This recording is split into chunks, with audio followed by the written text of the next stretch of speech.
Please settle down fast.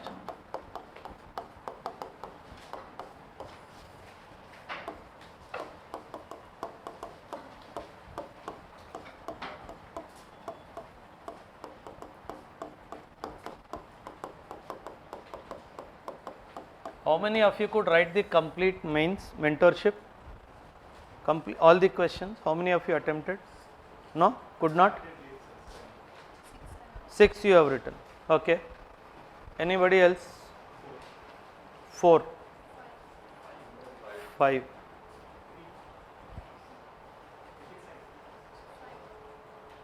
5. But how much time you took to write 5 answers? You have not seen the time? जब mood इधर change हुआ UPSC को बोलते हैं इसका prelims और मेंस एक ही दिन रख दो, है ना? ठीक, गुड. चलो, there are some around 26-27 current affairs questions I had put from the topics which were in news, like your PM Shri schools, that one dimension. Your Milan exercise is in news. I had asked a question on that. I asked a question on that nasal vaccination, that one dimension, and Indo-Pacific, India came out of that. We did not participate in the trade talks of that Indo-Pacific. I tried to ask a question on that. There was one more question purely from the current affairs perspective.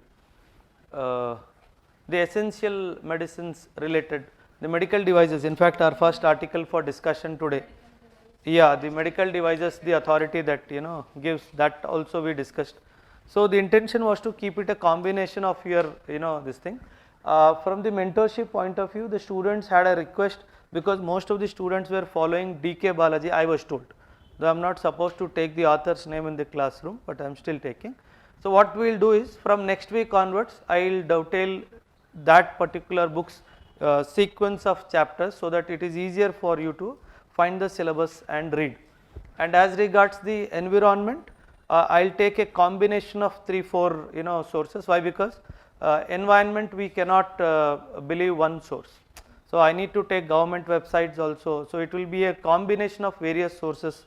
And what I will do is, I will try my best to give all the sources in the source list, so that you can go through, if time permits you, you can go through all of it. If you are planning your optional preparation also, as of now, the students who are repeaters in 2023, I suggest by December 15th, your optional preparation should be complete in all respects. If you can hit that December 15th target, believe me, you will be very well positioned for prelims, because that means that optional will not be on your head. As regards essay and ethics, we will take care of. Either on Monday or Tuesday, we will discuss the entire essay paper which had come, yesterday's UPSC paper. We will try to touch upon, or at least make a body line of all the 8 essays. That is the intention. I have just seen the paper once. I will not prepare anything on that essays. I will just come, stand in front of you, and will try to see how the mind works to find the answers to that essays. Monday I have a small commitment, there is a one VIP moment, I have to cover that. Once that is over, preferably on Tuesday only, I will try to take this class. Do attend, do not miss that class, because lot of dimensions I will teach you, even when you do not know anything about. See, always remember, you need not know all the 8 essays. It's not possible for everybody to understand all the dimensions of philosophy, okay. It is only that you should know at least a combination, out of 4 you should know at least 2 essays which you can think of and write something. That should be the what you call target, because if you do too much of research on that, you will waste more time in that. So that is not required in the first place. So you do not have to know all the 8 essays. So do not think that I should know all the 8 essays, no.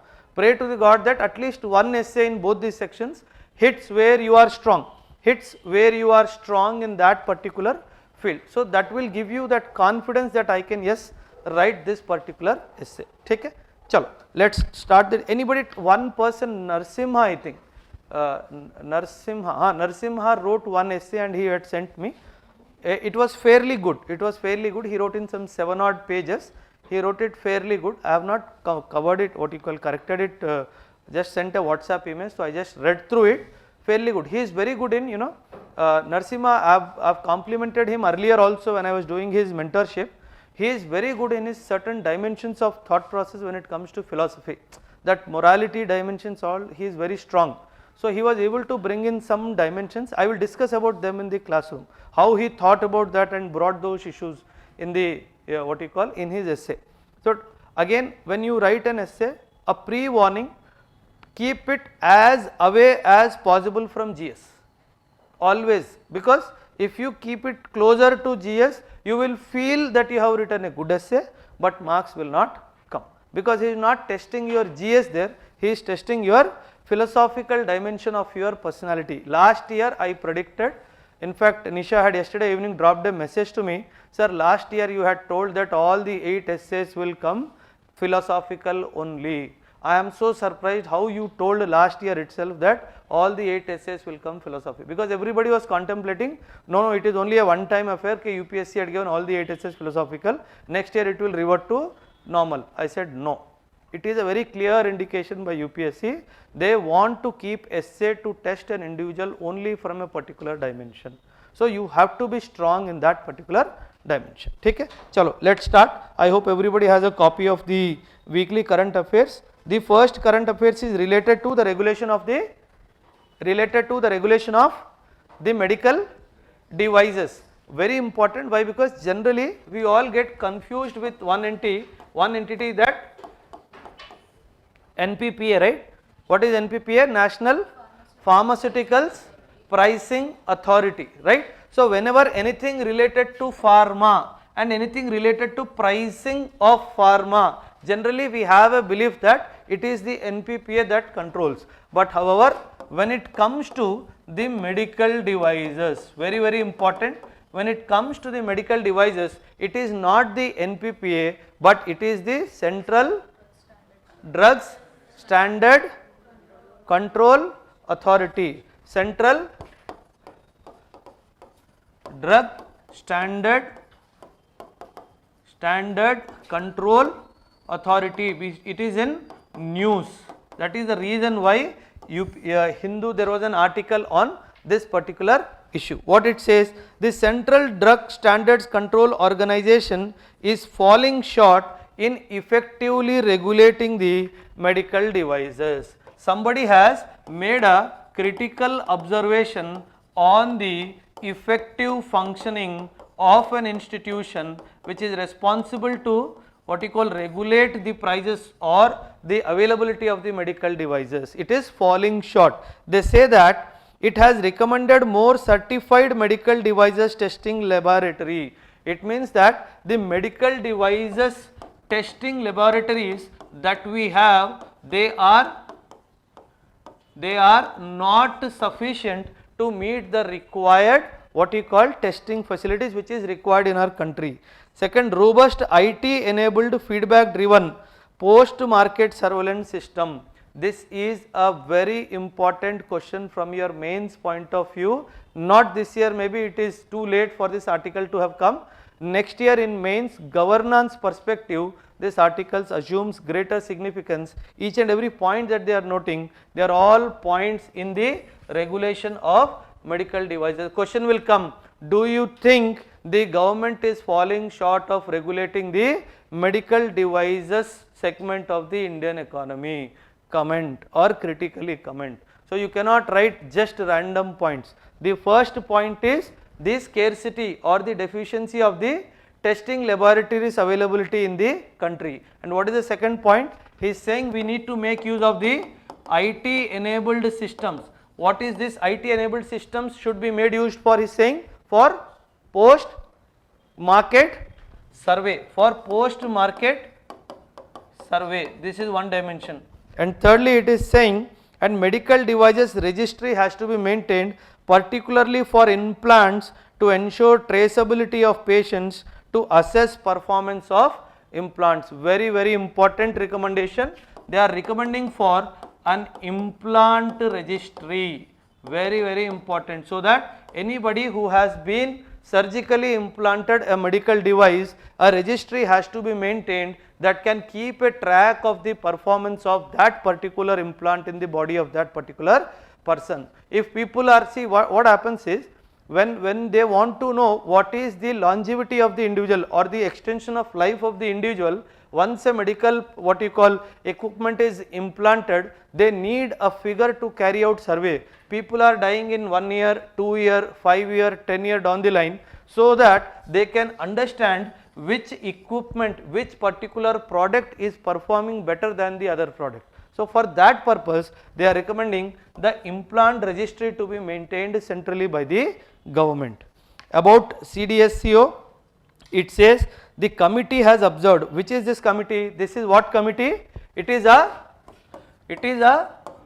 parliamentary standing committee, parliamentary standing committee, very important. These standing committees of the parliament are very important and they have lot of powers, believe me, because whenever, like say for example, there is a parliamentary committee on what you call official language, Hindi.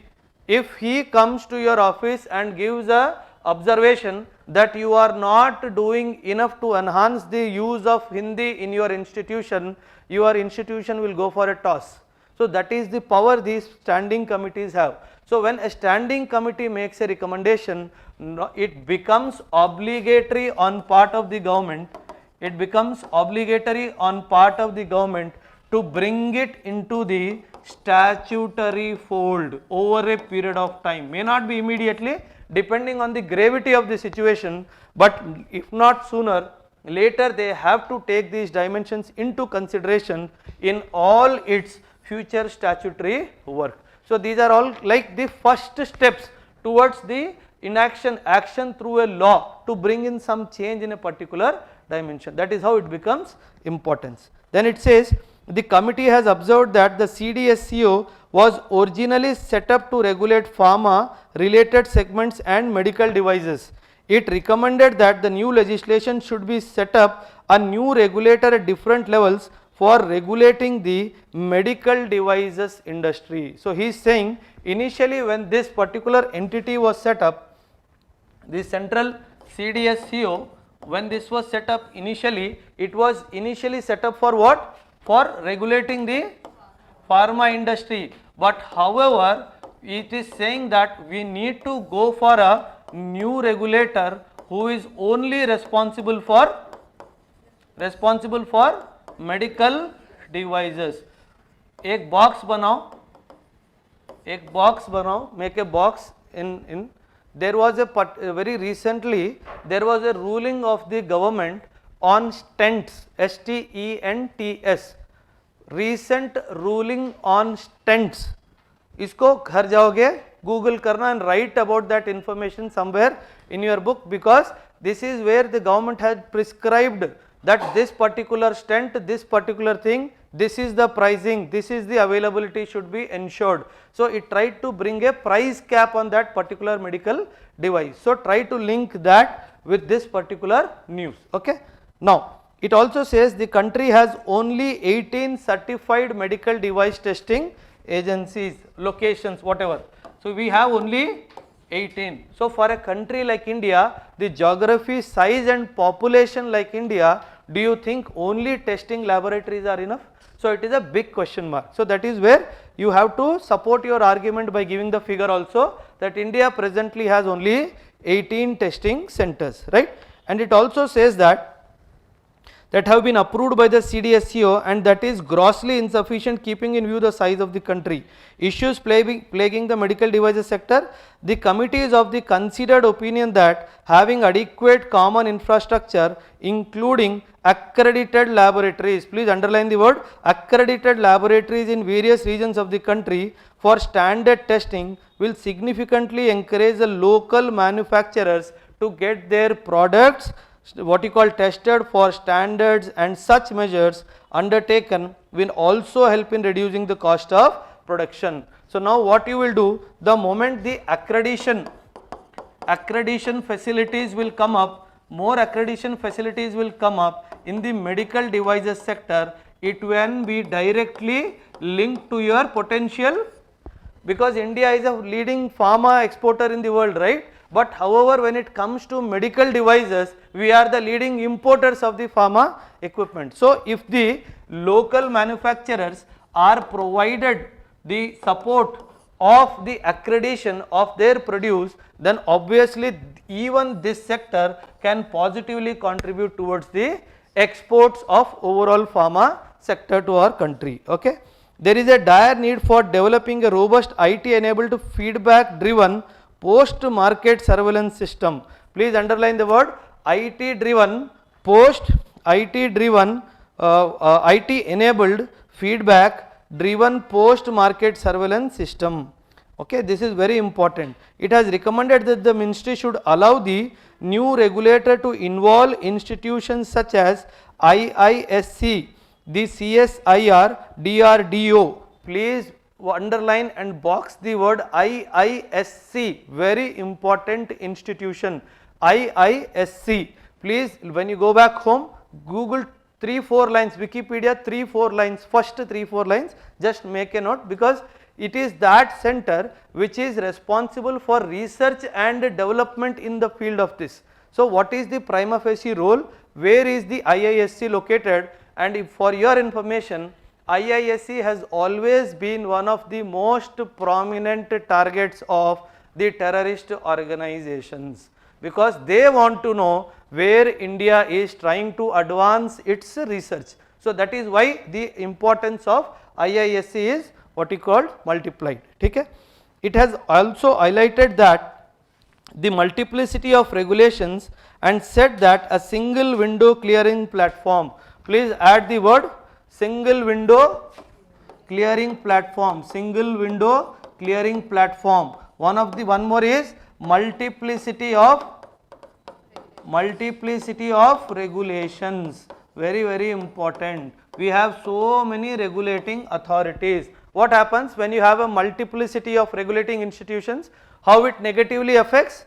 So that the burden of responsibility for a mishap cannot be pinpointed on one particular regulator. See, something going bad in the banking, the first finger will go to RBI, because that he is the sole regulator. When the problem of NBFCs happened,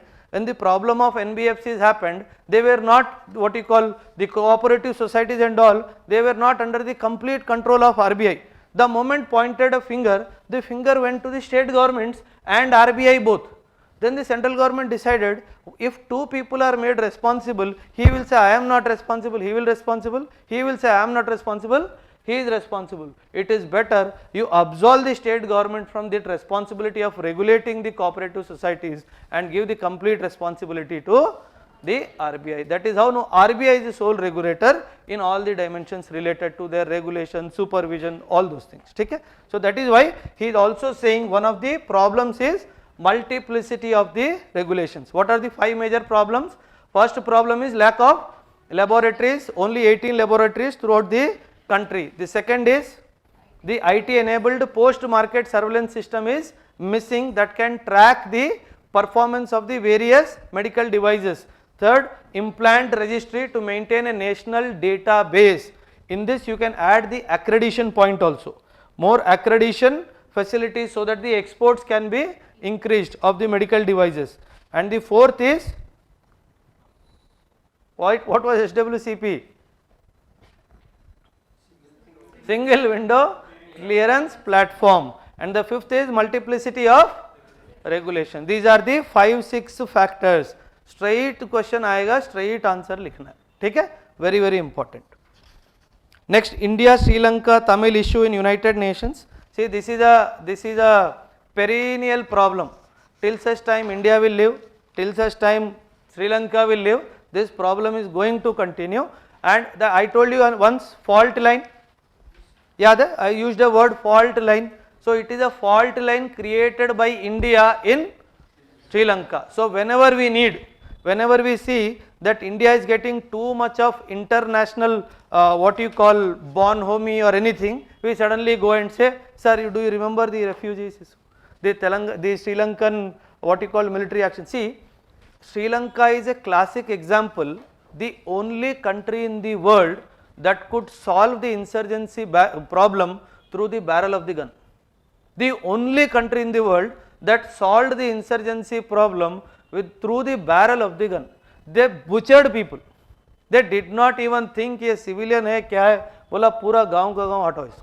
So that is why they have been subjected to so much of international what you call negative propaganda because of the kind of atrocities these people had committed. But they had one thing strong, was a strong resolve to end LTT. See, don't see LTT as some Lashkar-e-Taiba and all. No, there is no comparison. The kind of knowledge these people had, they were running a parallel government.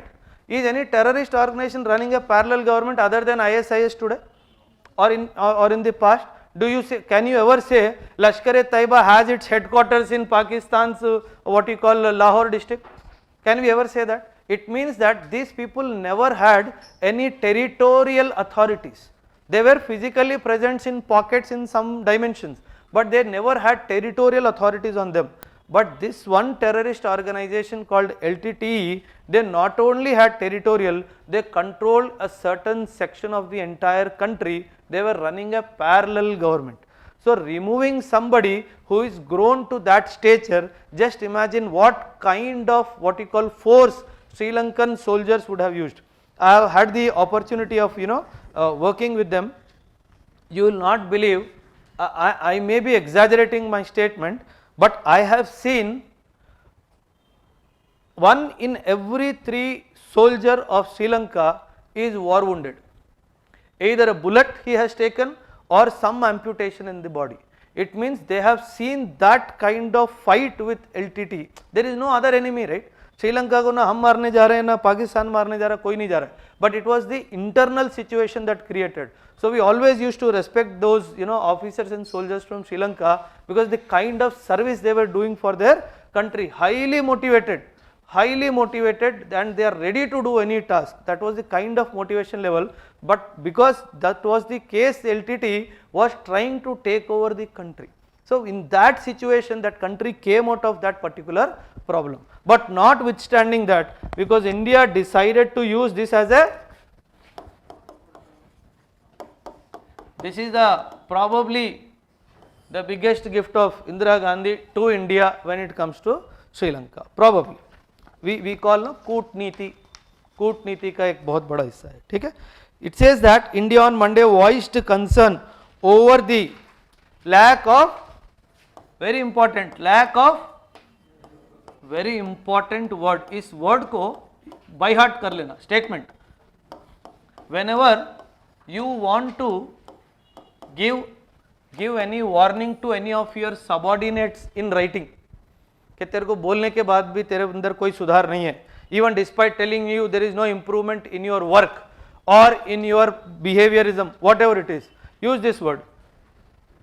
Lack of visible measurable progress. इतना लिख के दे दो, वो रात भर बैठ के रोएगा, क्योंकि उसको नहीं, because it is too deep to understand. If you try to read it very word by word, it is very deep. So lack of measurable progress, right? Now see, the moment you say lack of measurable progress, what have you done? The moment you use the word, it means you are keeping an eye on his performance. Yes or no? Whether it is related to work, whether it is related to some personality corrections, something. So that is where he will know that sir is keeping an eye on my output of my work, either on a day-to-day basis or weekly basis or monthly basis. It means I need to clear all my files. If at all I am sitting and laying eggs over it, I have to clear those files at the earliest. So the moment I use this same statement for a country and on the top of, on a platform like the biggest platform of the world, no? In that biggest platform of the world, you are telling a country, I do not see, there is a lack of measurable progress. It means that country is getting admonished at the highest platform of the world, not country, of the world. So it calls for international,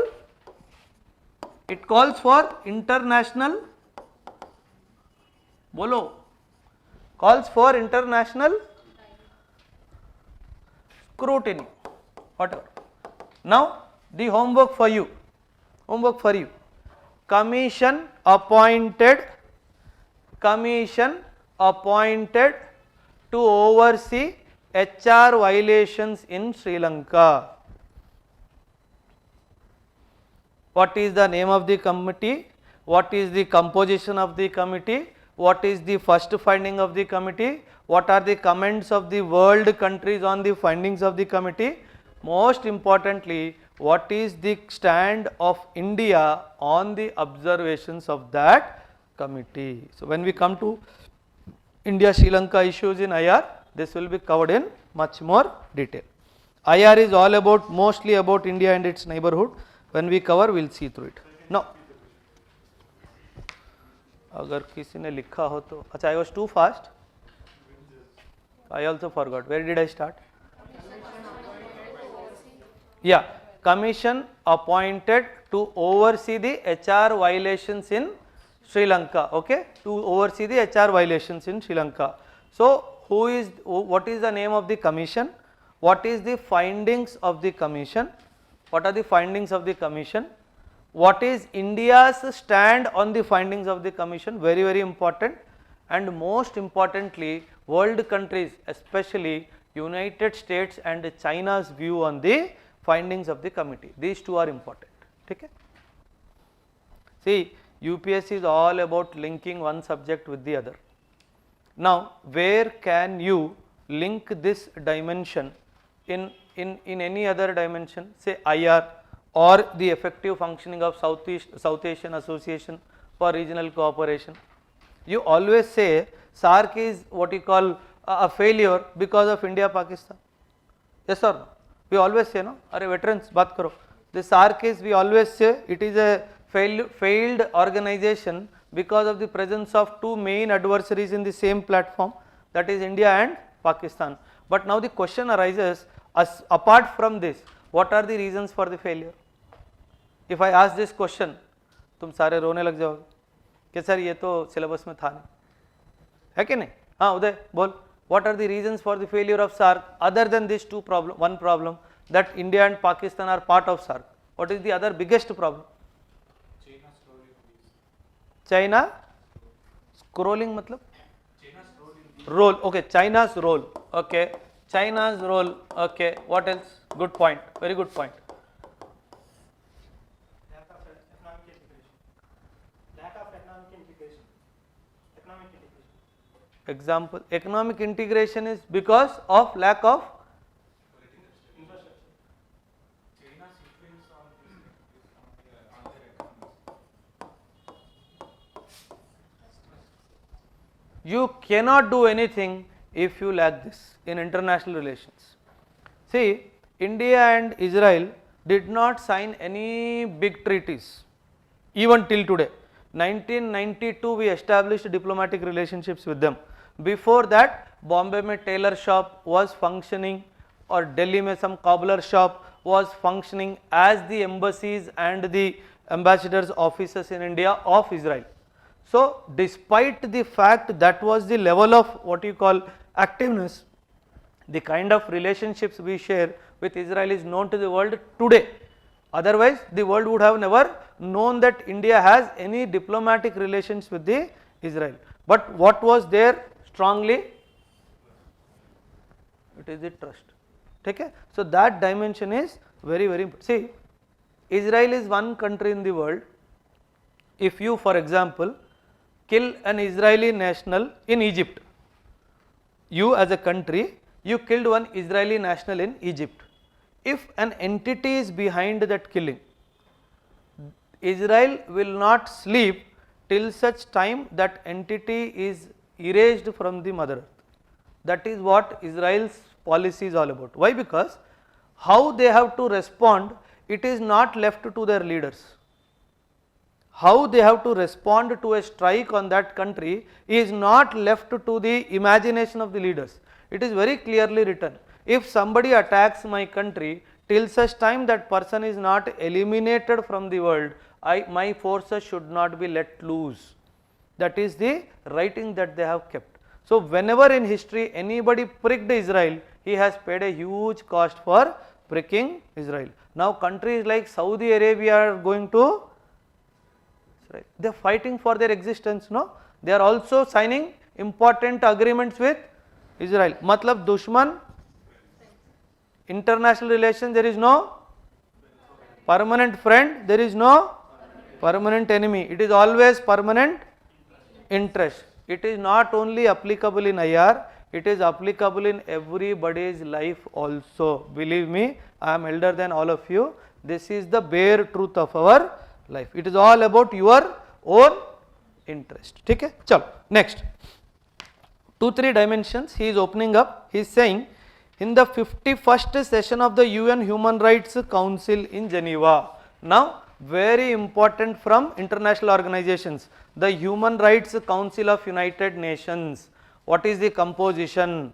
Who are all the participants? What is this session? What is the frequency of this session? Very, very important. Okay? Now IR questions are coming in prelims also. This year was a shocker. 13 to 14 questions came in very depth. That United Nations question, I have been taking United Nations classes for last 12 years, but I also did not know. The best part was Google also did not know. 6 hours I searched for that answer. I did not get anywhere. God only knows what is the source of UPSC. There is some direct frequency matching with God, with UPSC, you know. So he picks up questions from there. I can't do anything. Okay? Now, there is one word in that paragraph at the end, guided by the UN Charter. UN Charter. When you go back home, UN Charter. Kya hai? What is this charter? What is the obligation of the countries towards this charter? If I am a signatory to United Nations, what is my responsibility towards this UN Charter? If I do not abide by the instructions of the UN Charter, am I liable to be taken an action by the United Nations? Google it. Please make a box. Now, solution through full implementation of the 13th Constitutional Amendment. This Sri Lanka will never sleep peacefully because of this amendment. 13th Constitutional Amendment. When the Asia Cup was happening, no? Asia Cup cricket ka recently hua, no? From day one I was praying, I am not exaggerating, I was praying my country should not win this cup, and Kushwant is a live example. Why? Because all other participants countries are struggling in some or the other way. Afghanistan, Bangladesh, Pakistan, Sri Lanka, Hong Kong, सारे ही suffer. Hong Kong is, he immediately asked, Hong Kong में क्या suffering है मामा जी? I said there is an existential threat. Come 2047, Hong Kong is gone because China is going to take over Hong Kong. 1997 agreement है, 2047 तक है, जितना democracy enjoy करना कर लो. After 2047 you are part of China. So that is where technically it took over, officially it will take over completely in 2047. ठीक है? So 2047 आने तक हांगकांग वाला भी मैं बोला कितने साल क्रिकेट खेलेगा, खेले. उसके बाद क्या होगा, चाइना की टीम में आना पड़ेगा. चाइना की कोई क्रिकेट टीम है नहीं, है कि? चलो, good. Now coming back to the 13th Constitutional Amendment. What is this 13th Constitutional Amendment? कौन बताएगा? What is it aspiring for? Provincial Councils. What is this Provincial Council? What is this Provincial Council? See, listen. Sri Lanka was also a British colony. Sri Lanka was also a British colony. Because Sri Lanka was also a British colony, lot of Indian Tamilian laborers were taken by the Britishers to Sri Lanka to work in the tea gardens of Sri Lanka. Yes or no? When India became independent and Sri Lanka became independent, there was a call that these people should now be brought back to India. So this continued for 10-15 years. Then came Madam on the main screen. That is Madam Indira Gandhi. She said no need to call everybody, let them be there as a fault line. Whenever I need, I will use them.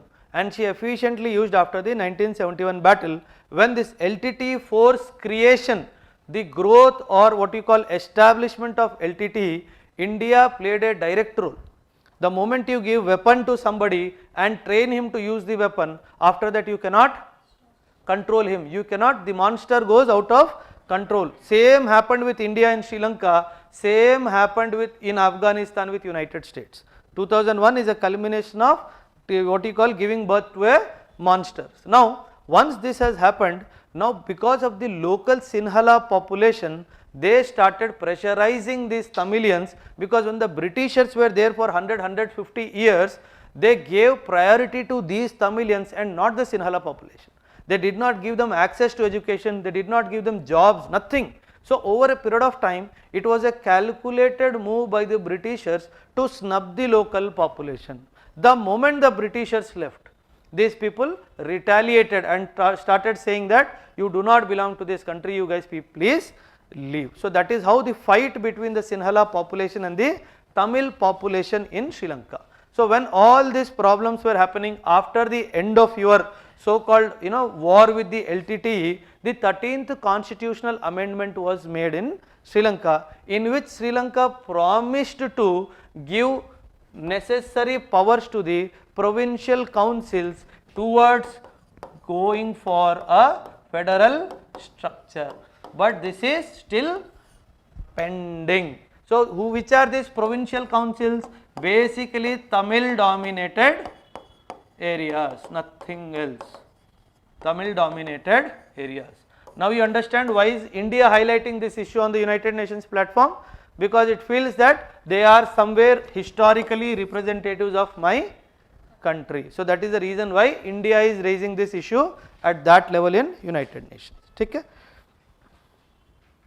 It says the terms of Sri Lanka's 9 provincial councils expired about 3 years ago. The 9 provincial councils that you have established had expired 3 years before, that is in 2019 itself, and you have done nothing about it. They are defunct ever since then, is what Sri Lanka says.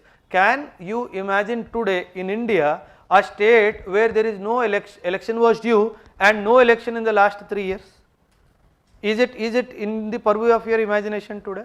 No, but it is happening so in a country like Sri Lanka, right? Irrespective of its vote, India has consistently underscored the need for a political settlement within the framework of a united Sri Lanka, ensuring justice, peace, equality and dignity for the Tamils of Sri Lanka, as it reiterated Monday as well.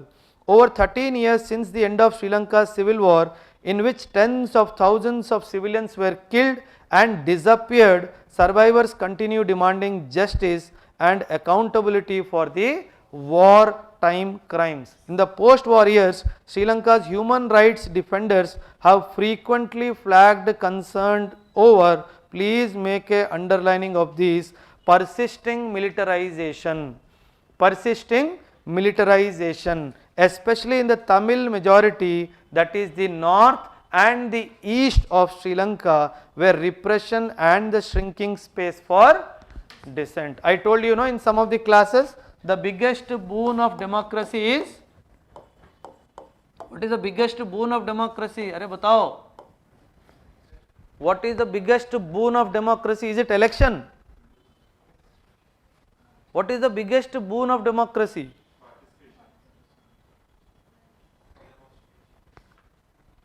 Not exactly freedom of speech. Right to dissent. Right to dissent, right to disagree. You remember very recently, China again road pe tanks aa gaye the. You remember very recently, couple of weeks before, there was some issue related to some banks financial disturbance. Okay, China brought tanks on the road. Bola aa jao, jisko karna hai dharna aa jao. It's been long time that the tanks have not had human blood. Let's see. Because it has historically used tanks against the students also. Very important event in the world history, modern world history. Tiananmen Square incident, please make a note. Tiananmen Square incident. China crushed the college students under the tank. They did not even think once, because it said it is not democracy, it is communism. You cannot dissent against your government. If you dissent, your place is under the tank, not on the mother earth. Okay, so that is how democracy's biggest boon is right to dissent. Anna Hazare, had he been born in China, What his name would have been, guess. Yeah. Windfall tax, very important question from economy perspective. It is making news. Anybody who can explain in a nutshell what is a windfall tax? Then we will.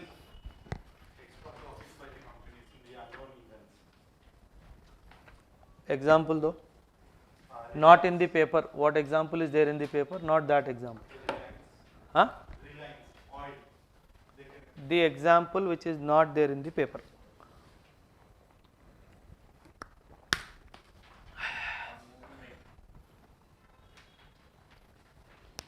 Question समझ में आया? What is a windfall tax? He is giving an example of oil. Now give example of something else. Then I will use this example and try to explain what is windfall tax. Windfall मतलब पैसों की बारिश. Windfall tax मतलब होता है ना कि it is a मुहावरा ना, उसका क्या, उसके घर में तो रोज पैसों की बारिश होती है. It means he is a high earning individual, right? मुहावरा है. It literally does not mean it is raining money. It means that he is earning too much of money. That's the only indication. See, what happens is, listen, try to understand. Can anybody tell me why the goods are taxed?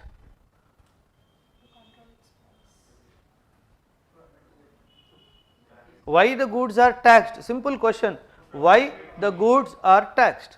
Why I should pay tax to the government for buying something?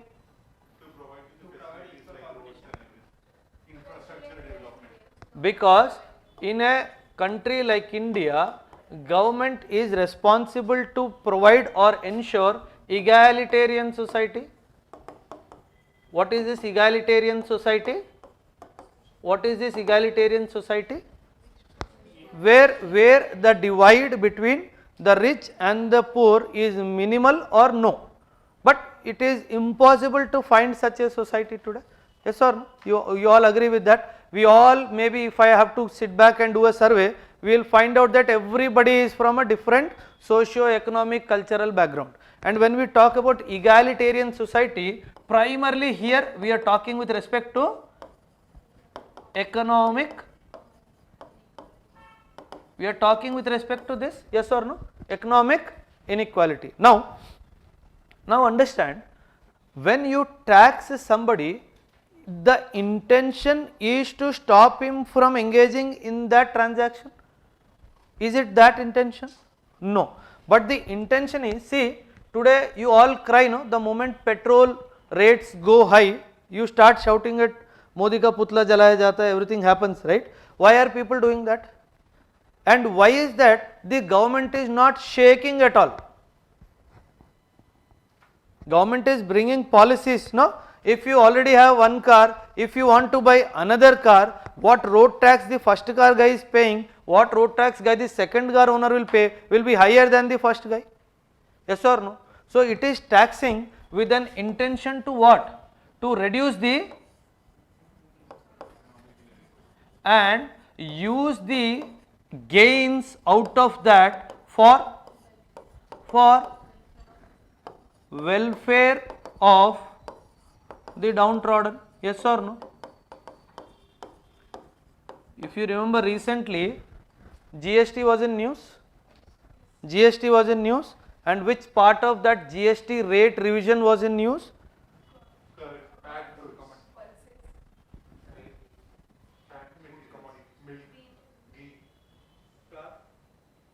Hotel accommodation. याद है? Hotel accommodation was in news. He said, if you can pay 5,000 rupees per night to stay in a hotel room, why are you crying to pay 300 rupees tax?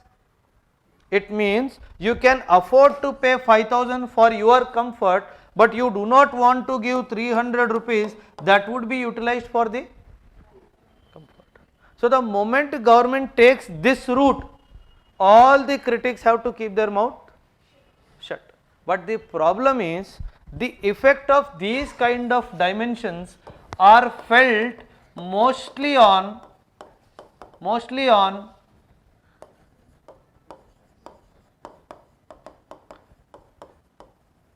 middle income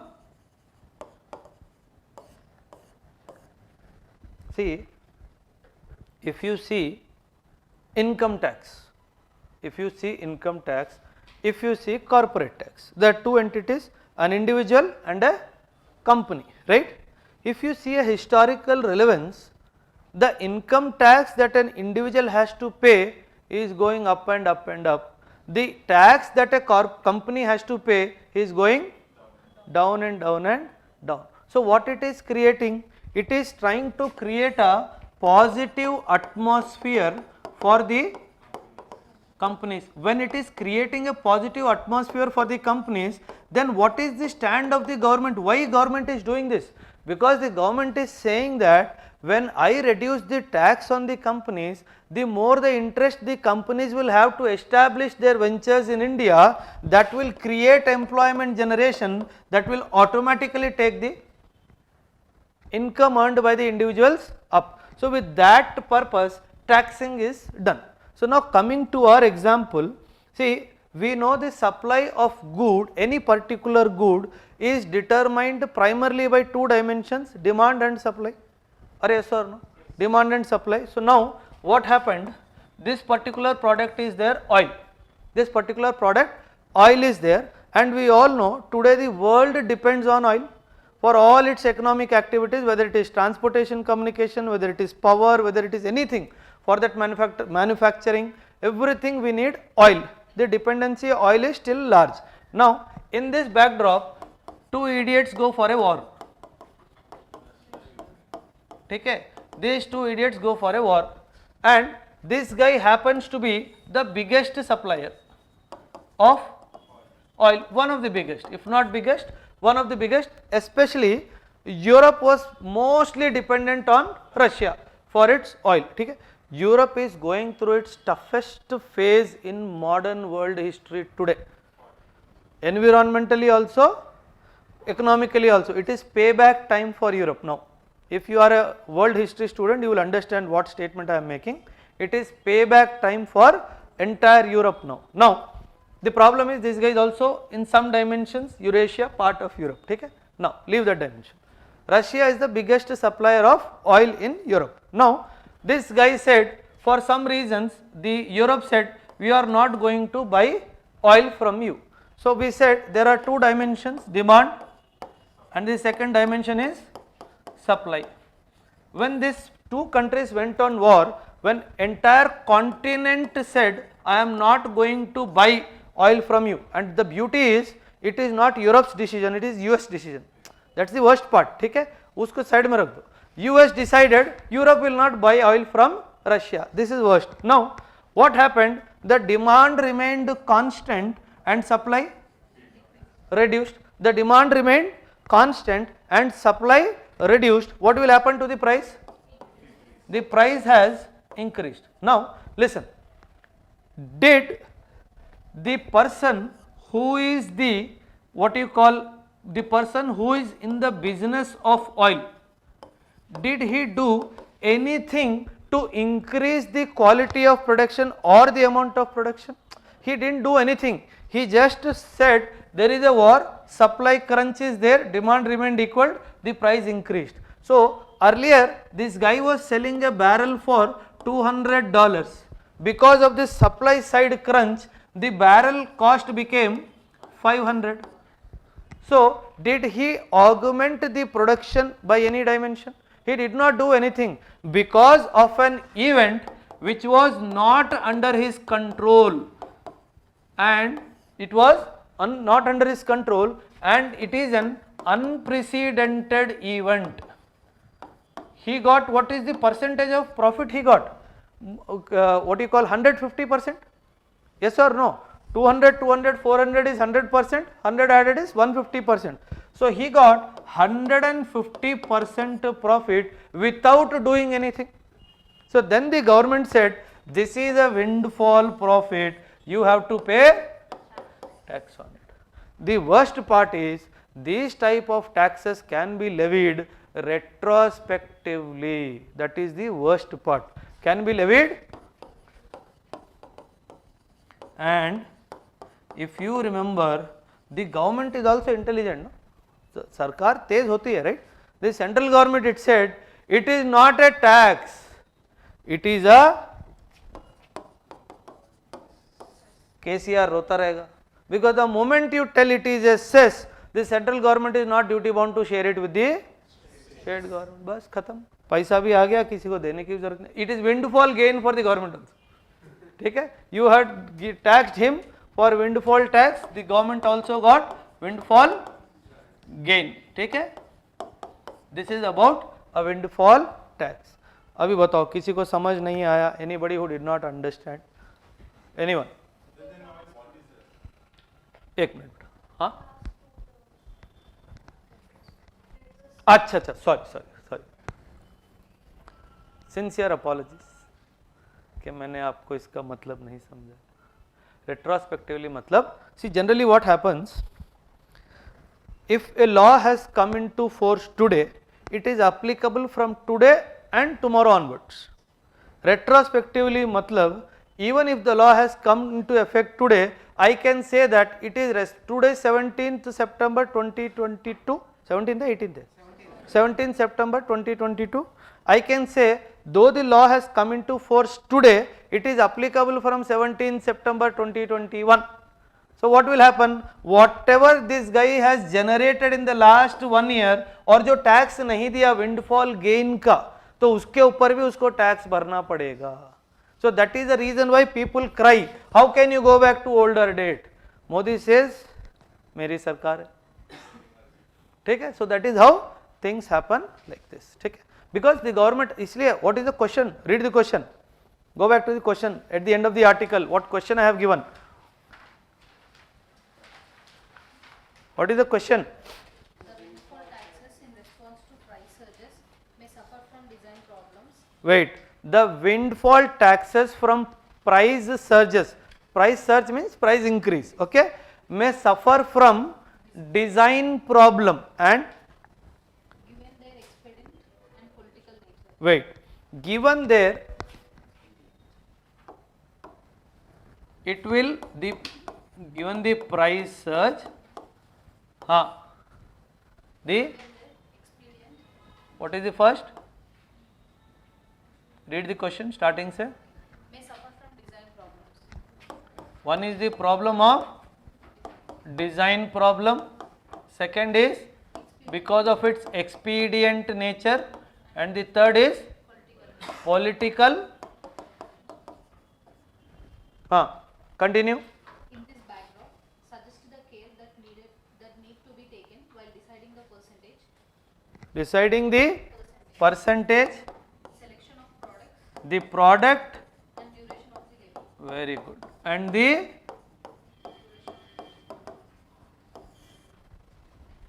now you said it is a windfall profit gain.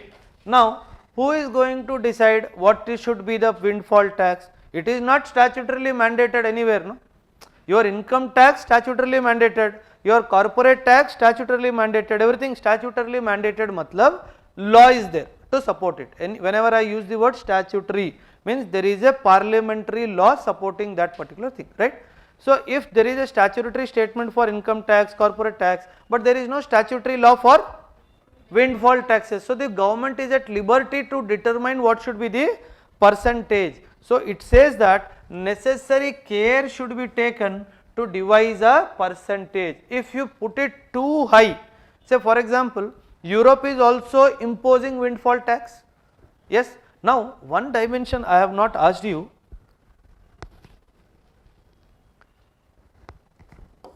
Who is the end sufferer? It is the consumer who is the end sufferer here, right? Now that what happen is, here this tax collection is not circular in nature, it is linear in nature. Try to understand the difference. If it is circular, this money should go to the end customer, no? The government should ask you, OBEROI, 17 September 2021, 17 September 2022, how much petrol you have filled? If you have a hisab, give me, I will give you back so much money. So that is circular nature, but is it so? No. It, because why, on top of it the government what it did? This means only for a particular purpose. That is most important thing. Is this coming back to your pocket, what you have paid extra? No. So it is not circular in nature, it is linear in nature. Okay? So now that is the reason why when you determine the percentage, the people will also be angry. In Europe, Europe is also levying this windfall tax. The Europe is saying my people are paying 200-300% more bills in their electricity bills, electrical consumption bills. So why should my people bear the brunt?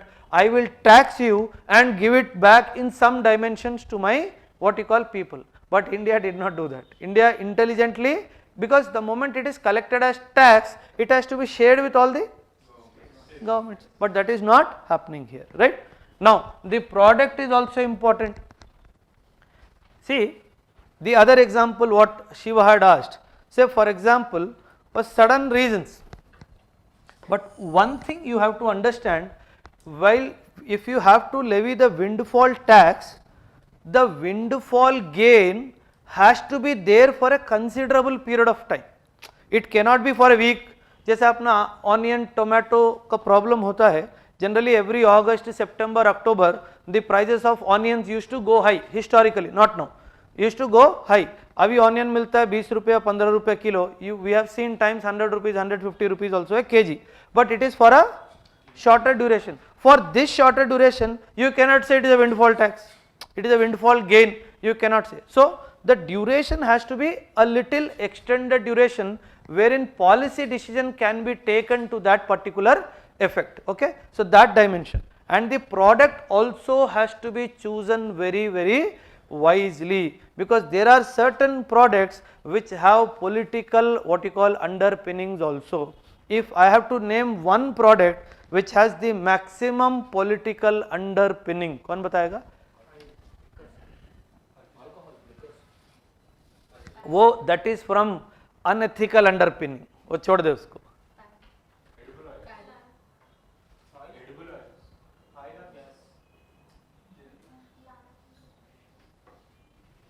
अरे क्या तुम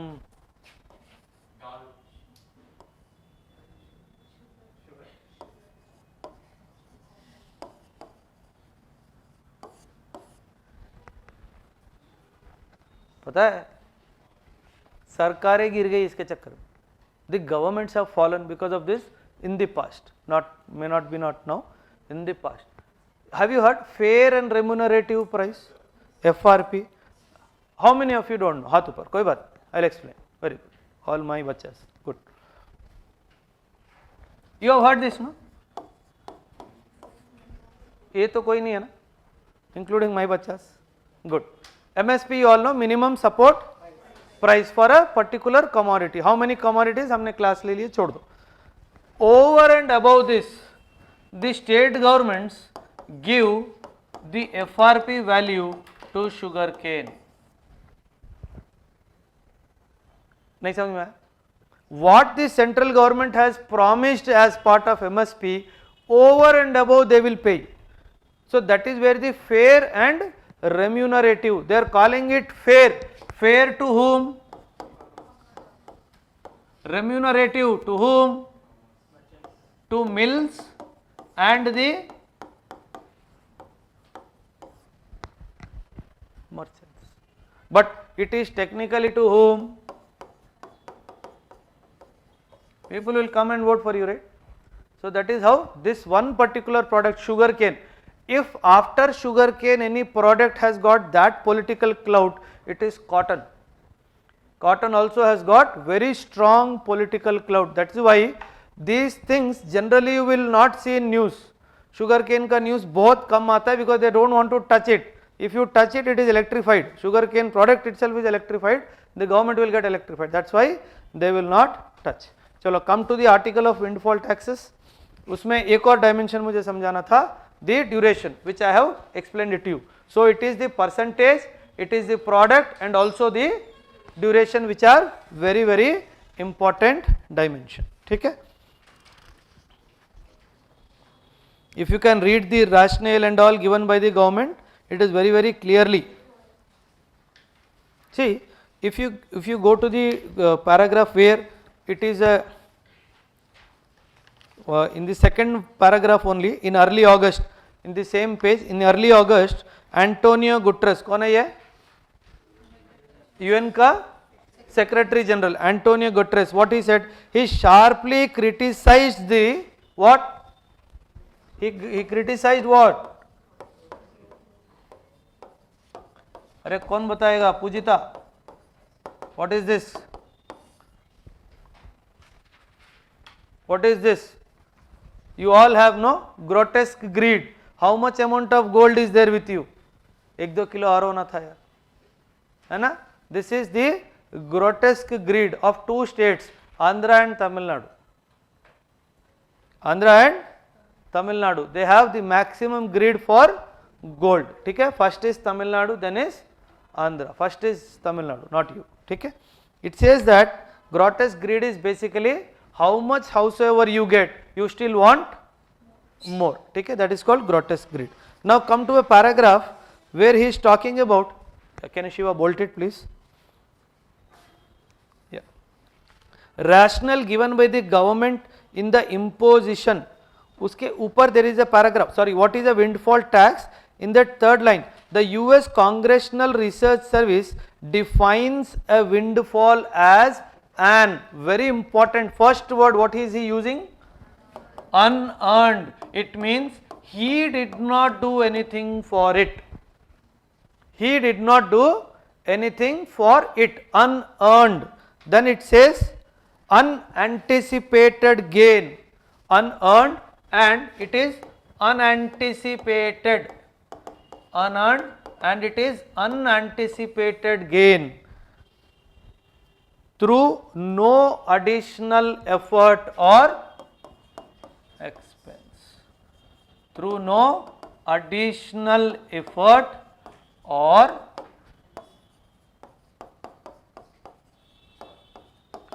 expense. There is no additional effort, nothing. Did that oil manufacturing company or grilling company did anything? Did he call Putin and said please attack? No, right? So who gained? Did he make any effort to that expense? और Putin को पैसे तो नहीं दिया ना, take this 10,000 crores, keep it, please go and attack Ukraine for 3 months, I'll tell you when to stop. नहीं होना ऐसे, right? So try to understand that. And what this guy is saying, they have earned in the last couple of months more than, it's not there in the article but it is the figure. It said that these people have earned more than $100 billion. You know, when your country went bankrupt in 1991, what is the amount of money that we have bought, asked for IMF? 500 or 600 million.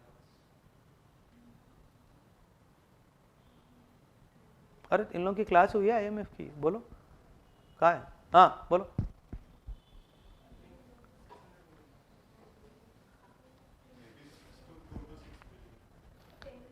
The loan application was sanctioned for $2.6 billion, but we had not taken the complete tranche of loan. See, whenever IMF gives loan, वो एक दिन ही account में पूरा phone पे नहीं आ जाता है. It because you have to carry out certain actions on ground. As and when you carry out those actions on ground, he keeps on releasing that funds for you. So when a country also went default, you asked for only $2 billion. The Southeast Asian nations, the tiger economic crisis of 1997, I will speak about this at length in one of the economic classes.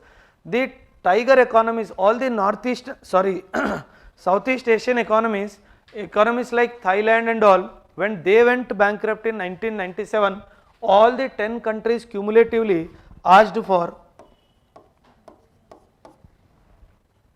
So just imagine the amount of money they have made profits of. So that is the reason why the government is trying to say whatever I am taxing, I am legally taxing you. Okay? Try to understand that. But don't miss these words, very very important when you write, and if you make a observation that it is part of your what you call the definition given by the US Congressional Research Service, very very important institution, please make a note of that. Okay? Then they are giving how these taxes are living now since all those things. I think it is given $100 billion, कहीं दिया है. See, I told you one big problem will come when you open the paragraph where what are the issues in imposing such taxes.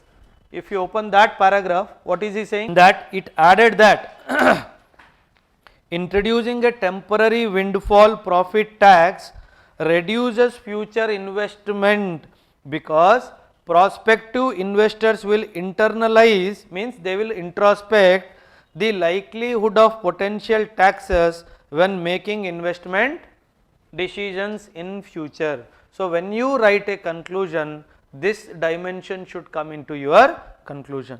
So, the governments imposing what you call windfall taxes should be mindful of the fact that it may have a negative impression on the on the investments which are coming into our country.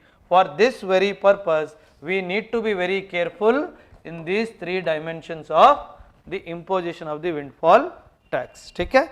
Very important. Now, next article, the Hindu economy.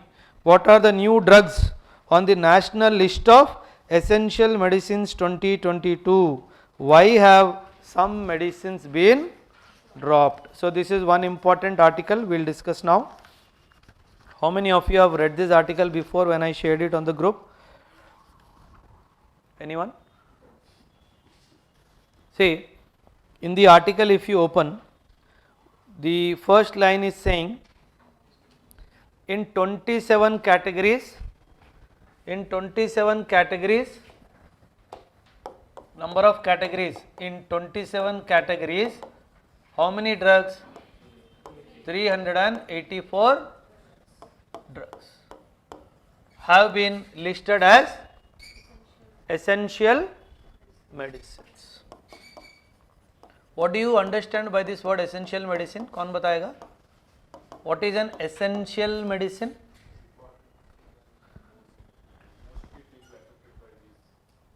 It is used as a common medicine against a common health issue being used by a large amount of population. So, the moment a particular medicine is felt that it is being used as a palliative care medicine by maximum population in that country, it will be classified as an essential medicine. The moment it is classified as an essential medicine, imposition of the prices will come into effect. The manufacturer cannot impose a price higher than a particular price prescribed by the government.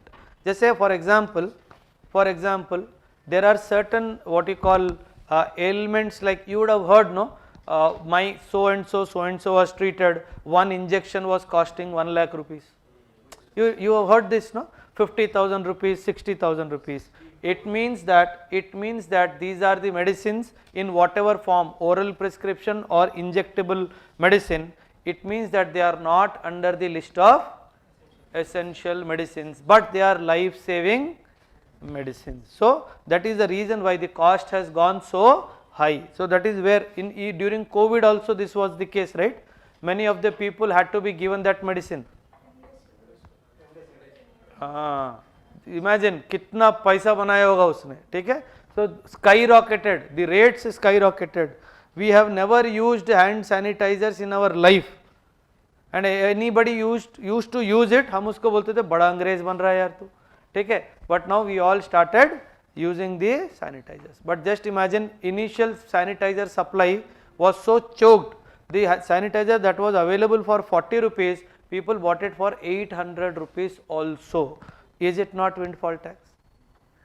But the dimension of duration comes into play here. Okay? Dimension of duration comes into play, and also the product also comes into play here. Chalo. Now moving ahead,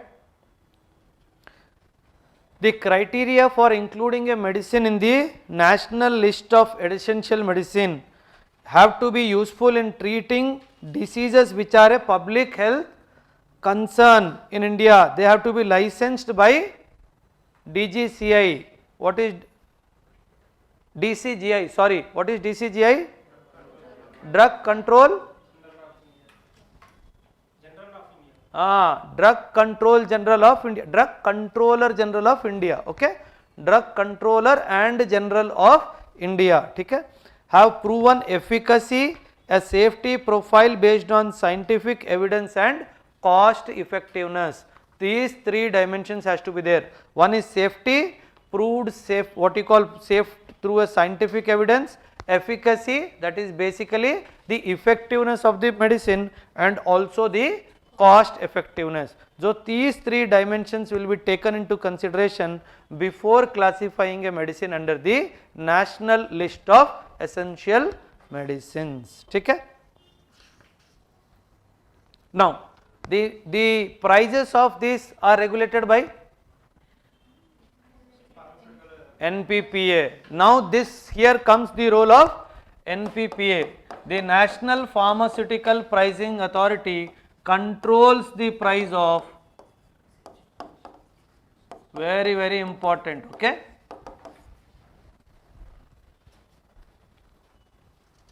Now they are giving a list of additions and omissions. You can go through it in your own time.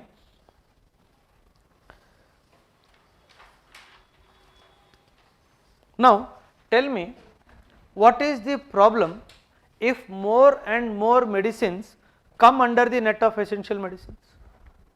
Think and answer, don't be in a hurry. What is the problem if more and more medicines are brought under the net of essential medicines? People are affected from the diseases, non-communicable diseases.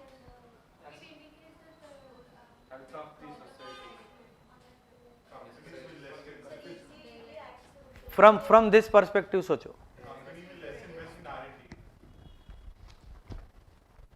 The investment in the research and development will go high. See what happens is, over a period of time your body develops immunity.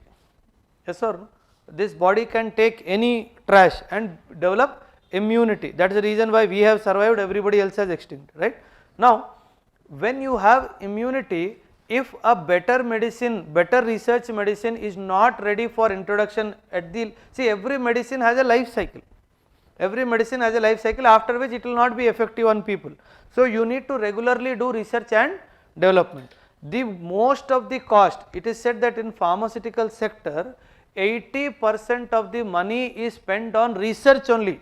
The production cost, supply cost, marketing cost, packaging cost is very minimal. It is the cost of what you call research and development which is the most what you call time taking and costly affair. So in that case, if you start taking more and more medicines under the list of essential medicines, people will start resisting to invest on investment, because the moment it comes under the essential medicine, you will have a, that is the reason why people will stop. So this is the negative effect. So one has to be mindful what kind of medicines have to be included or excluded. To this effect, there is an organization called Organization of Pharmaceuticals Producers of India. Niche dekho, the same page, last line, second last line. The Organization of Pharmaceutical what you call Producers of India. It is concerned with this inclusion of the 4 patented drugs and the implication it has on value for innovation. Very important. With drugs related there are so many concepts. Box banao, likho. Evergreening of patents is one concept. Evergreening of patents is one concept. The patenting regime in pharmaceuticals is one concept. Patenting regime in pharmaceuticals is one concept. ठीक है? One concept. APIs सुना है? What is API? Active pharmaceutical ingredient. Please API Google करो, लिखो API, active pharmaceutical ingredient. This is the major part of your tablet medicine, tablet or capsule, whatever it is, active pharmaceutical ingredient, and we are importing this in large number from China. ठीक है? Very important. Please make a box and try to know about it. ठीक है? Now when you flip over the page, in what is the purpose of having a list. In the third line it says that in NLEM the medicines are categorized based on the level of the healthcare system, that is as primary, secondary and tertiary. Primary, secondary and tertiary. कौन समझाएगा ये? What is this primary, secondary and tertiary here? Level of the healthcare system. Primary means the medicines which are given at the primary health centers, your Dorlo, paracetamol, Saridon, Combiflam, ये देता है ना छोटे छोटा medicines. Then at the secondary level you have basically certain antibiotics which are to be given for only by certain set of practicing surgeons. हाँ बोलो दे. No, it is not from the dimension of distribution. No. This is not from the NLEM, the medicines are categorized based on the level of healthcare system. It does not mean you are categorizing them from where you are giving them. It is not that PHC categorization or the second level of district level categorization and established hospital, not from this categorization. The categorization of EM medicines is from the perspective of its effectiveness. How do you categorize a medicine that it has to be only given here? You cannot say, no, even here paracetamol can be given. No? You cannot stop him from giving paracetamol, right? You have more money, you went here. He had less money, but the problem more, but still he went to PHC center, right? Now, it also says, if you just leave one more line and come down highlighted part, the national list of essential medicines was first formulated in 1996. They will try to confuse, okay? And was revised thrice in 2003, 11 and 15. A question may be, just to confuse you, for the first time the national list of essential medicines was revised in the year 2022. So something like that, okay? So to confuse you they can give a question, okay? Now, the question I have given, it is a generic question which I tried to give you, try to arrange for some points.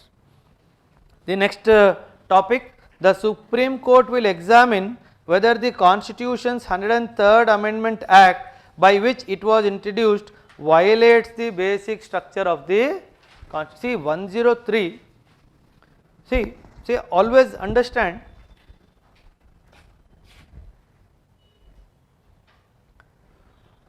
one more article was there, 103rd Constitutional Amendment. It is related to introduction of the economically weaker sections quota system. Okay? Now, one more article in Hindu, it said 103 amendment is fraud on the Constitution. It's a very big statement to make, right? So it said the 103rd Constitution Amendment Act, this is not Citizenship Amendment Act, it is Constitutional Amendment Act, is a fraud on the Constitution. This is none other than who making the statement? Who is making the statement? It is the Supreme Court that is making a statement. It means that Supreme Court wants to say that whatever this amendment through a legislation has been brought, it should have been nullified, should have been, because it feels that it is a fraud. Now it is trying to open, see, I have seen the length and breadth of this country.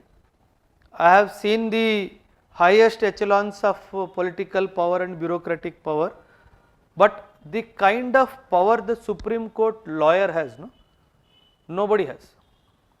It is said that these people to decide whether to take your case or not, in that sitting, whether to decide to take your case or not, they will charge in crores. Case liya bhi nahi hai. You have seen this movie, no?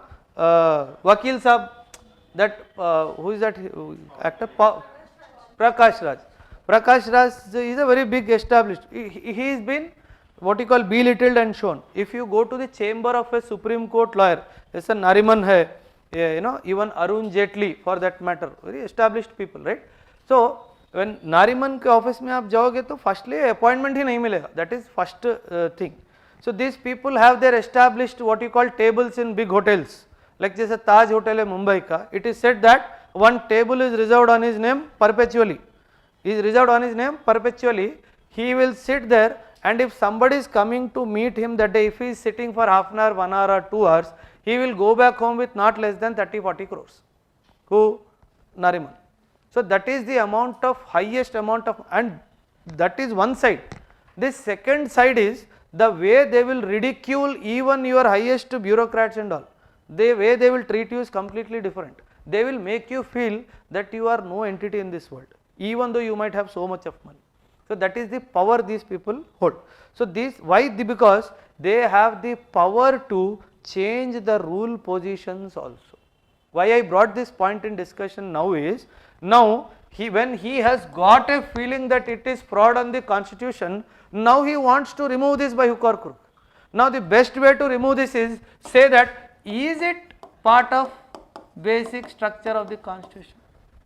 Because the Keshavananda Bharati case, remember Keshavananda Bharati case, 13 judges bench, the largest bench ever in the history of India, means 13 judges sitting together and trying to decide on an important issue, what constitutes the basic structure of the constitution. When they decided that something is basic structure of the constitution, if it has to be nullified, a higher bench should sit, more than 13, if that is called a constitutional bench. Any bench where there are more than 5 or more judges sitting in a common bench, it is called a constitutional bench. In judiciary, a matter that is settled by a constitutional bench has to be referred, if at all in future, has to be referred to a constitutional bench only. It means minimum 5 judges should be there. And if it is a bench of a particular number, say 13 in this case, if you want to revise or revive, you again have to make 13% sit and then decide. So now he is making an indication here that maybe in future I want to remove this. It may be in 1 year, 2 years, 10 years down the line, maybe they have an intention because they feel that it is a fraud on the constitution. How? They are trying to tell. Let us see. A 5-judge constitution bench led by whom? The Chief Justice of India, and also comprising so and so decided to examine 3 key issues to ascertain the validity of the amendment. Okay? And what is the validity of the amendment? Okay, whether first come niche, the Constitutional Amendment Act, the 103rd Constitutional Amendment can be said to breach the basic structure of the Constitution by permitting the state to make special provisions including reservation based on economic criteria. Underline the word economic criteria, because reservations in India are purely on social discrimination and not on economic discrimination. So when you have made a provision, brought an act to this effect, is it by any chance affecting the basic structure of the constitution? Why? Because in the Keshavananda Bharati case, the Supreme Court held that any future law that what you call disturbs the basic structure of the constitution would be nullified, null and void. So that is what they are trying to do. Second, whether the amendment can be said to breach the basic structure by permitting the state to make special provision in relation to admission to private unaided institutions. This is one very important dimension. The private unaided institutions can also be using this or not, or shall be forced to give this EWS or not. Third, whether the basic structure is violated by excluding the socially and educationally backward classes /OBCs from the scope of EWS reservation. So these 3 dimensions they want to talk, and the biggest dimension that they would be making an amendment, if at all in future it's come, is the first whether. The first whether is enough for them. The first whether is enough for them to nullify this. Okay? Now he is giving some what you call examples of the amendment and all. It says what is the 103rd amendment? It said very very important from prelims perspective. The 103rd amendment inserted Article 15 subsection 6 and Article 16 subsection 6 in the Constitution to provide up to 10% reservation to EWS other than, very important word, including बोल के देगा point में, other than backward classes, SCs and STs in higher educational institutions and initial recruitments in the government jobs. But it says that Article 15 prohibits discrimination on the grounds of religion, race, caste, sex or place of birth. So, is the Article 15(6) and 16(6) violative of the Article 15?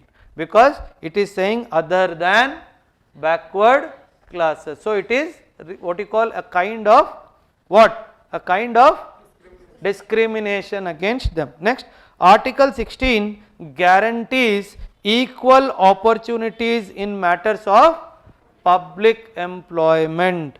See, this article, whenever people talk anything about reservation, no?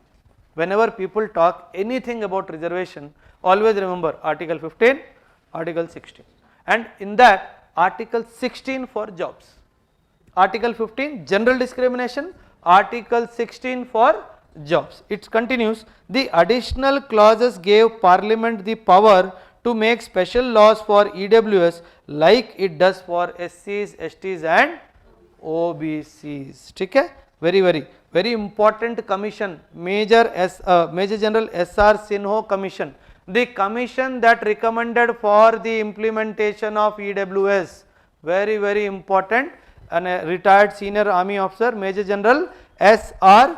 Sinho, very important, 2005. This was when Manmohan Singh was in what you call the helm of affairs in our country. At that point of time this was there. ठीक है.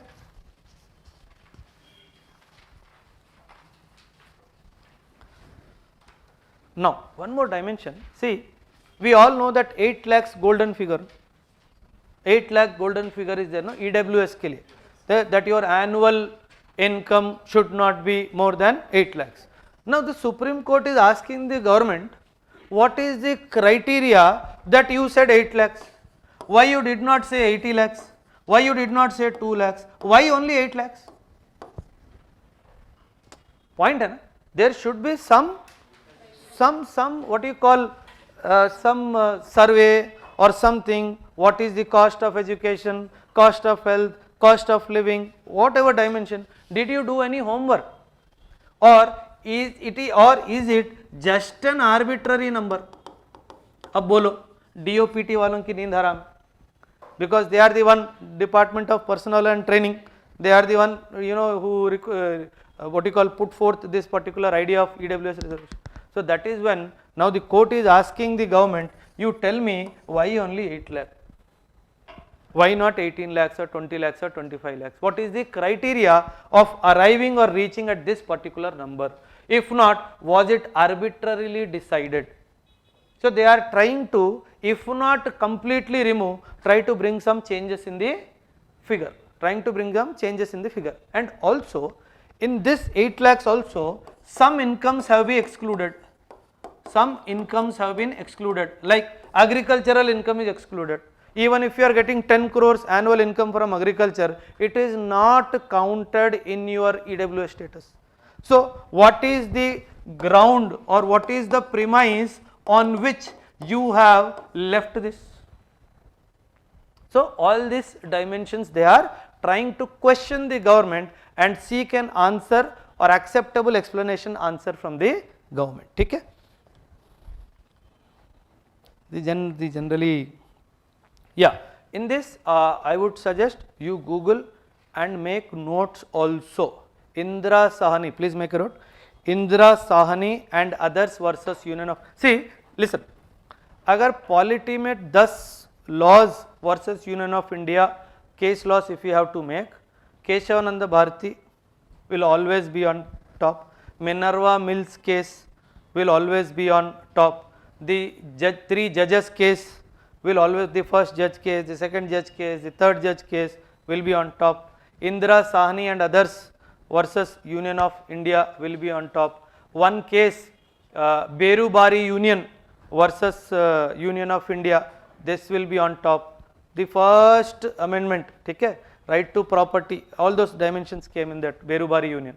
Then one more case law, Kehar Singh versus State of Punjab, excellent case law. If you want to go a little depth into what you call, the political dimension, these will help you in mains answer writing. If you really want to perform well in mains, you need to have your parallel notes what is going on in the classroom, so that you can extract this information and put it wherever you feel. So whenever you are writing, so it will become what? Justified style of writing. In this Keshavananda Bharati case also, the government had opined, the Supreme Court had opined that this is the basic structure. So all these dimensions will immensely help you. Minerva Mills case, the Keshavananda Bharati case, Berubari Union case, your what you call Kehar Singh case, Indira Sahni case, Ira Singhal versus State of Union of India, excellent case, IT Act 66 was amended. So all these case laws are of very, very important. Okay? So you should be making these notes. Now Mandal report, another homework. Mandal report, please make a 2 pages crux notes of Mandal report and regularly revise the language of the Mandal report. It can be used many places. Mandal report is very important. Okay? It can be used at multiple places. Now, very important, flip over the page. What has been the government's stand in this matter so far? There is a side heading. What it says? In counter affidavits, the Ministry of Social Justice and Empowerment, very, very important. Which is the ministry that is arguing? The Ministry of Social Justice and Empowerment argued that under Article 46 of the Constitution, which is part of your DPSPs, the state has a duty to protect the interests of economically weaker sections. But it will not stand the ground of law because the act said other than. There is a discrimination there, no? 15(6) and 16(6), they said other than. उस एक word other than के लिए मारे जाएंगे. They cannot justify the Article 46. This is my opinion. ठीक है?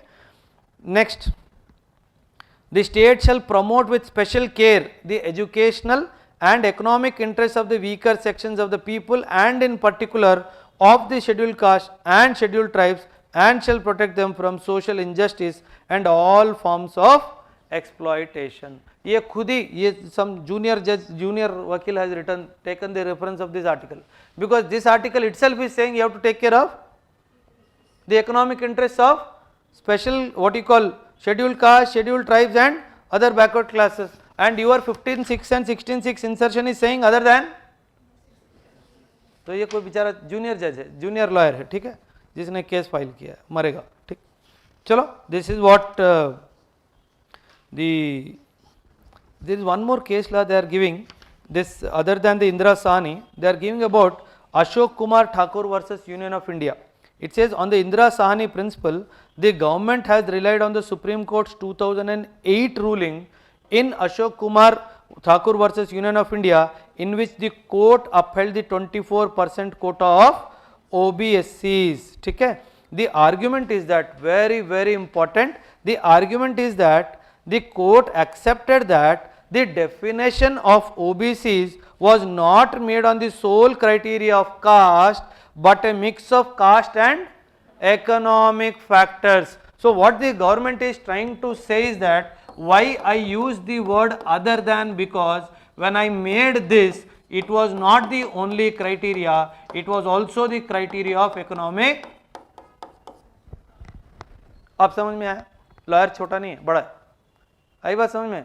Lawyer छोटा नहीं है, बड़ा लॉयर है. He is saying when the definition of OBC and the percentage fixing happened, it was based on what? Not only the caste dimension but also the economic backward dimension. Very important. Thus, there need not be a sole criteria for according reservation.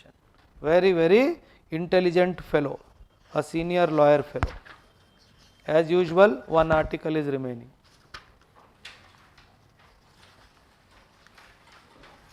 We will just discuss the question of the last article. Go to the last page. I am just trying to drive home a point here.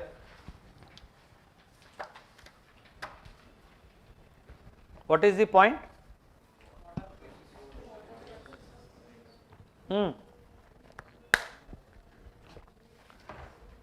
Question has been very thoughtfully framed, believe me.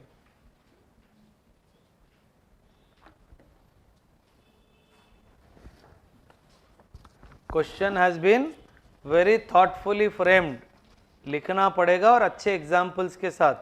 It says the water crisis is more serious than it appears. Now again, the water crisis is more serious than it appears.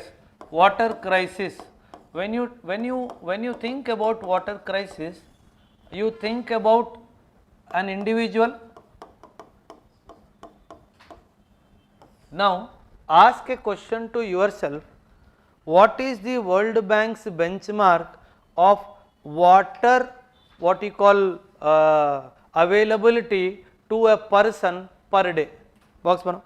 What World Bank says that an individual should get how much of drinking water per day, how much of water for bathing and cooking per day, you will get a fair idea. Why? Because why these are important? Why these are important benchmarks? Why these are important benchmarks?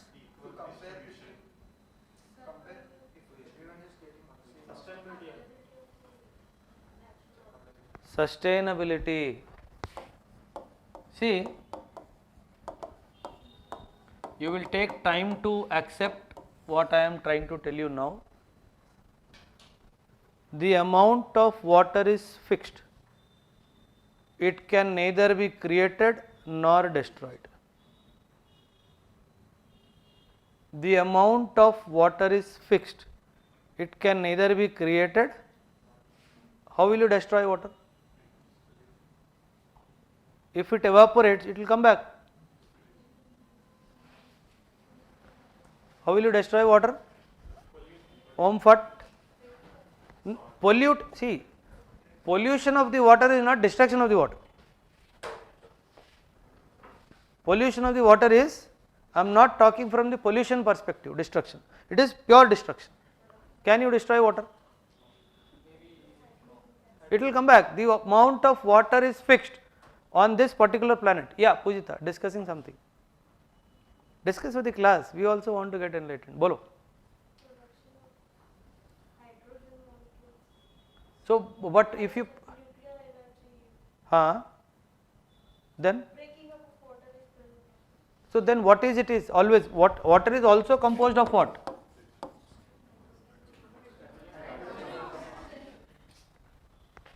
फिर तुम ज़्यादा पढ़े नहीं हो, ठीक है? So that's why I am making a state. I told you it will take time for you to accept this. So a particular product whose supply is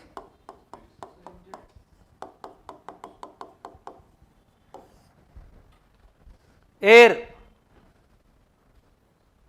fixed, no?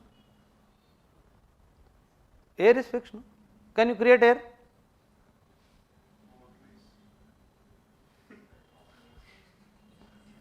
Certain things are fixed, believe you me, you cannot create, okay?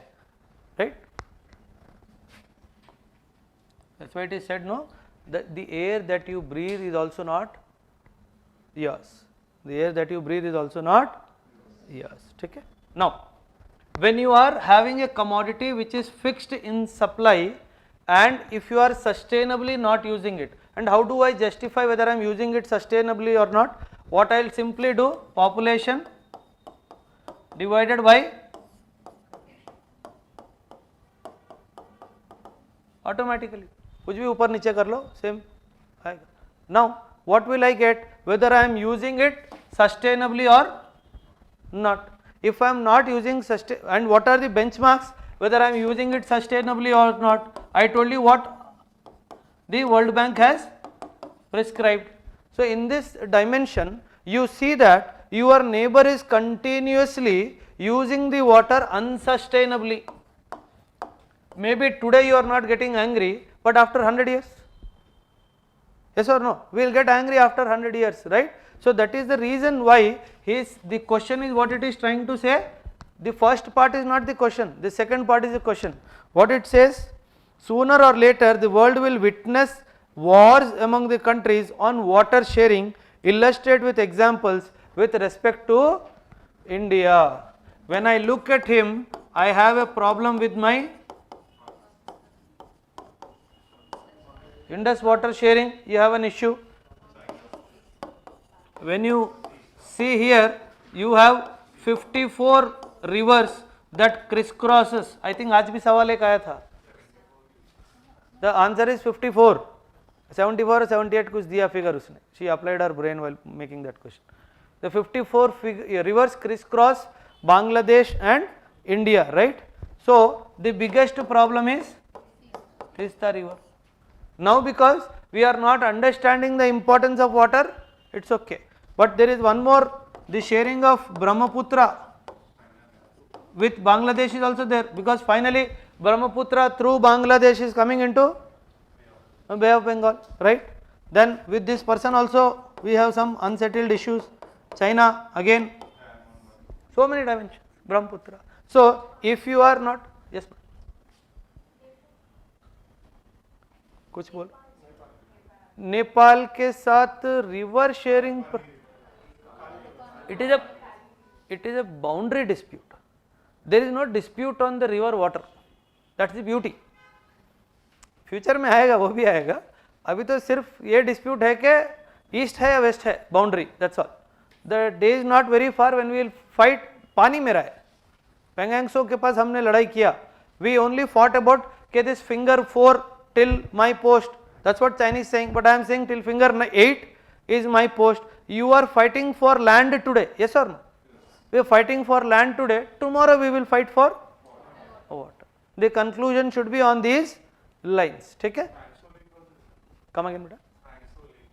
Yeah, Pengangso lake का, see, that's what the problem is. Not the dispute is not on the water किसका है, it is basically dividing the boundary along the lake. That's all. We are not saying कि पेंगांगसो lake का पानी मेरा है. मोदी ने आज तक नहीं बोला. हाँ?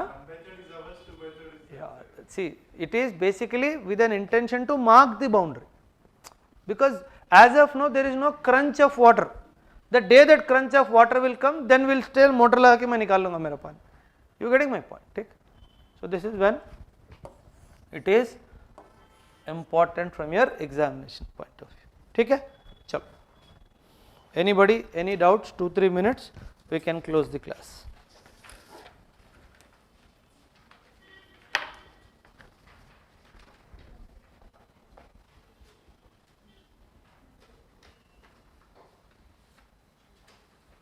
Strive not to be a success, but rather to be of value.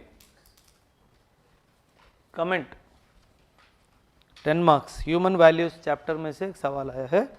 Strive not to be a success, but rather to be of value. One more question is, how do we create a harmonious society out of so many kinds of people? The key is tolerance, the one virtue that is indispensable in creating community.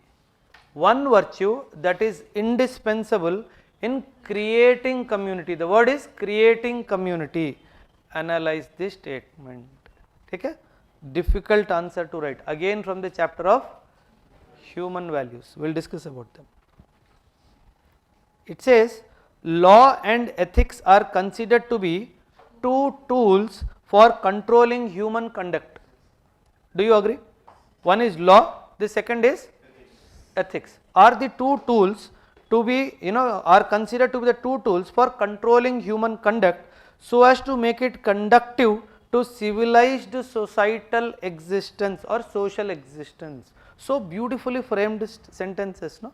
He says law and ethics. Is there any third dimension that controls your conduct?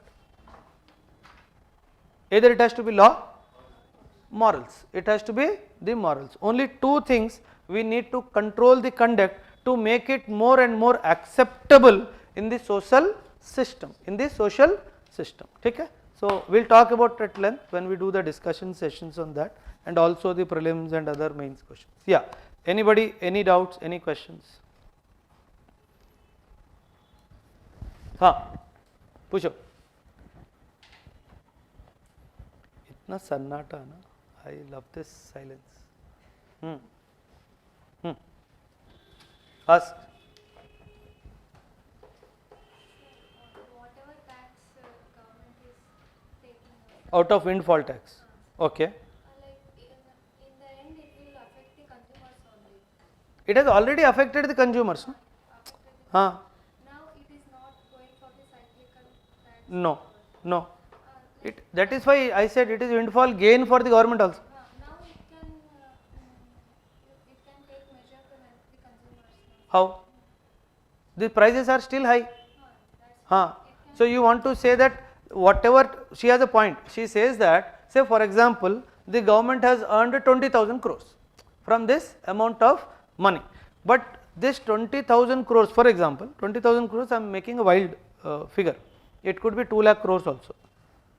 But in the petroleum sector, if I want to give any rebate or a discount, ये एक दिन में फूक जाएगा. You understanding? For one day, what will be the cess collection में अगर reduction government does, it will be exhausted in one day. Say for example, today the petrol price is 110 rupees. The government decides tomorrow one day, because I got this much of windfall gain, I want to what you call forego 1 rupee profit tomorrow. In one day it is gone. So that is the volume, that is the problem. There is so much of volume that the government cannot do anything from the long term perspective. That is the challenge. Or koi baat. You getting my point? So it is better to utilize it. See, who is using the petrol? Means he has money to buy a bike, he has money to buy petrol. There is somebody who is living less than $2 a day. He does not have bike. He does not have intent to buy petrol to put in the bike. So the government is trying to target that individual, to benefit that individual, right? Yeah. Pawan, the class should close with your comment.